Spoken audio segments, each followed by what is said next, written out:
সকালে কেমন আছো? আজ কিন্তু সানডে স্পেশাল। তো আজকে চলো আমার একটা সম্পূর্ণ সংসারের কাজ তোমাদের একটু সম্পূর্ণ তুলে ধরেছি। ভালো লাগলে অবশ্যই পুরোটা কিন্তু দেখবে। এই দেখো সকাল সকাল কিন্তু বাজারের ব্যাগ নিয়ে চলে এসেছি। আজকে সানডে, তার জন্য বাজারে কী কী স্পেশাল মেনু আজকে আছে দেখাবো, ঠিক আছে? একটা একটা করে বার করছি।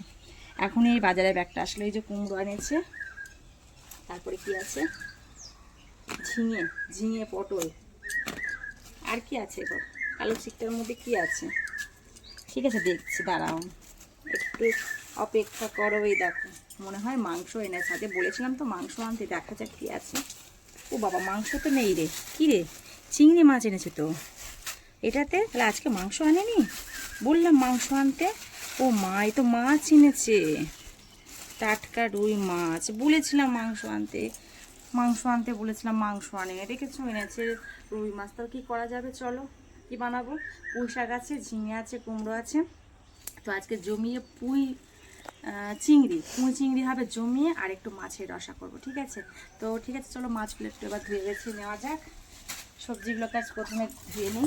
সংসারের কাজ সংসারের সমস্ত কিছু কাজ টাজ করে এই যে সবজি কটা একটু ধুয়ে নিচ্ছি। সবজি কটা ধুয়ে নিয়ে রান্নাবান্না করে এবার তারপর আবার তোমাদের দেখাবো রান্নাবান্না হয়ে গেলে যে আজকে দুপুরে কী কী রান্না করেছি সেটা কিন্তু দেখিয়ে দেবো পুরোটাই, ঠিক আছে? তো ওই মাছ টাছগুলো বাছি, এটাতে একটু দেরি হবে। চিংড়ি মাছ আছে, রুই মাছ আছে, কত রকম, দু রকম মাছ আনার থেকে একরকম মাংস নিয়ে চলে আসলে মিটে যেত। সে আর আনেনি, কি আর করা যাবে। বাবা লেজাটা খেতে ভালোবাসে আমার বাবু, দেখো লেজাটা আবার কেটে দিয়েছে। এই বাজারে মাছ কাটাটা এই জন্যই আমার পছন্দ হয় না, লেজাটা কেটে দিয়েছে। দেখো এরকমভাবে লেজাটা আবার খাওয়া যায়? আমার ছেলে লেজাটা খেতে খুব ভালোবাসে।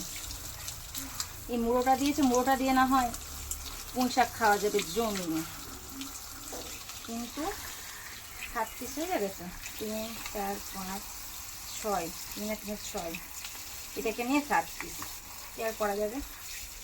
এটা আজকে না হয় বাবু না খেয়ে আমি খেয়ে নেবো, বাবু আজকে এই পিসগুলো খাবি, হ্যাঁ বাবু, ঠিক আছে?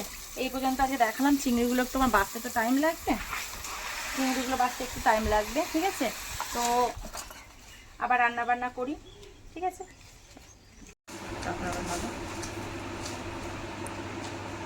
পুঁই শাকের জন্য এবার উপকরণগুলো কেটে নিই একটার পর একটা, ঠিক আছে? এটা দিয়ে পুঁই শাকটা আগে থেকে আমি কেটে রেখেছি, পুঁই শাক আলু একটু পেঁপে দিয়ে রেখেছি। আর এই যে বাজার থেকে এগুলো কি বলো তো, কেউ কি জানো এটা কি? ঝিঙে, মাছের ঝিঙে। এই ঝিঙেটা নেবো, পুঁই শাকটার জন্য কুমড়ো নেবো, ঠিক আছে? চলো কেটে নিই এবার এগুলোকে সুন্দর করে সাইজ করে করে কেটে নিই। আজ কিন্তু পুঁই চিংড়িটা তো জমবে না। তোমরা যারা যারা দেখছো ভিডিওটা তারা তারা কিন্তু চলে আসবে তাড়াতাড়ি করে খেতে, নাহলে কিন্তু পুঁই চিংড়ি মানুষের হাতে ফুরিয়ে যাবে, চেটে পুটে সবাই খাবে। আজকে জমিয়ে যা রান্না করবো না, সানডে স্পেশাল। তোমরা খালি জিজ্ঞাসা করো সানডে স্পেশাল কি মেনু আছে, কি মেনু আছে। তো আজকে এই মেনুটা আমি শেয়ার করলাম। পুঁই চিংড়ি করবো, আর বেশি কিছু করবো না, কারণ আমাদের তো অনেক কাজ আছে, ভিডিও বানাতে হয়, অনেক কিছু কাজ করতে হয়, তার জন্য রান্না বেশি কিছু করা যাবে না গো। আবার তার মধ্যে এই যা গরম, এই যে পুঁই চিংড়ি বানাবো, আর একটু মাছ এসে তোমাদের দেখিয়েছি, মাছটা একটু রসা করবো, পটল ভাজি করবো, ব্যাস। আবার কি লাগে বলো তো খেতে? এটুকুই করবো দুপুরের মতো। চলো কাটতে থাকি আমি, আর তোমরা পুরোটা কিন্তু দেখতে থাকবে, স্কিপ করে যাবে না, তাহলে কিন্তু সব কিছু বাদ চলে যাবে।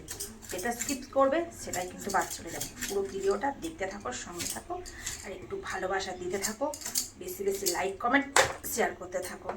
ঝিঙেটা এবার কেটে নিচ্ছি। উফ, তার মধ্যে দেখো হাতটা একটু কেটে ফেলেছি, রক্ত তেমন বেরোয়নি, খালি হালকা জাস্ট গেছে, তাড়াতাড়ি করতে গেছি তো হালকা জাস্ট গেছে। তাড়াতাড়ি করতে গেলেই যা হয়, তাড়াতাড়ি করা যাবে না। হাতটা সামান্য একটু কেটে গেছে, খুব জ্বালা করছে। যাই হোক ঝিঙেটা এবার কেটে নিই। ঝিঙেটা খুব কচি আছে জানো, খুব ভালো ঝিঙেটা আছে, কচি আছে বলে তার জন্য পুরোটা খোসা না ছাড়ালে অসুবিধা নেই। তো পুঁই শাক রান্না করতে গেলে কী বলতো, সব কিছু যদি না দিই না, বেশ পুঁই শাকটা জমে না, তার জন্যই বলেছিলাম। আর এই বাজার থেকে আনতে গিয়ে একটু বেলা হয়ে গেল আমার। এবার বাড়িতেও তো আরও অনেক কাজ আছে না, কাচাকুচি করেছি, রবিবার মানে একটু কাচাকুচি ব্যাপার থাকে। আর আমার তো আর মেশিন নেই যে মেশিনে পুরো দেবো কাঁচা হয়ে যাবে, হাতেতেই কাচাকুচি করতে হচ্ছে। তারপরে যে কাটাকুটি এবার চলো কমপ্লিট হয়ে গেছে, চলো এবার একটু ধুয়ে নিয়ে আসি।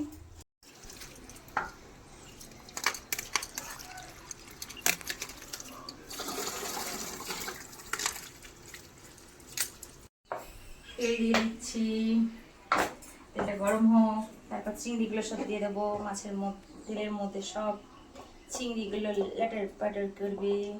চিংড়িগুলো ছেড়ে ভালো করে চিংড়িগুলো ভেজে নিচ্ছি।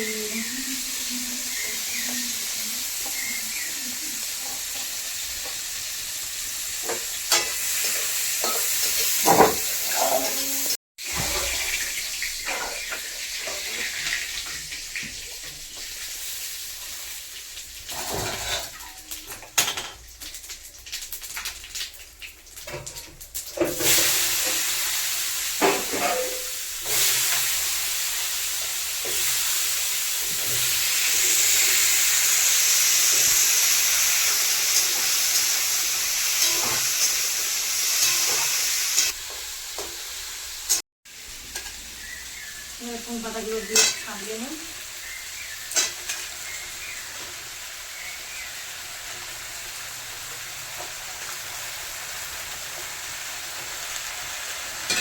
সকালে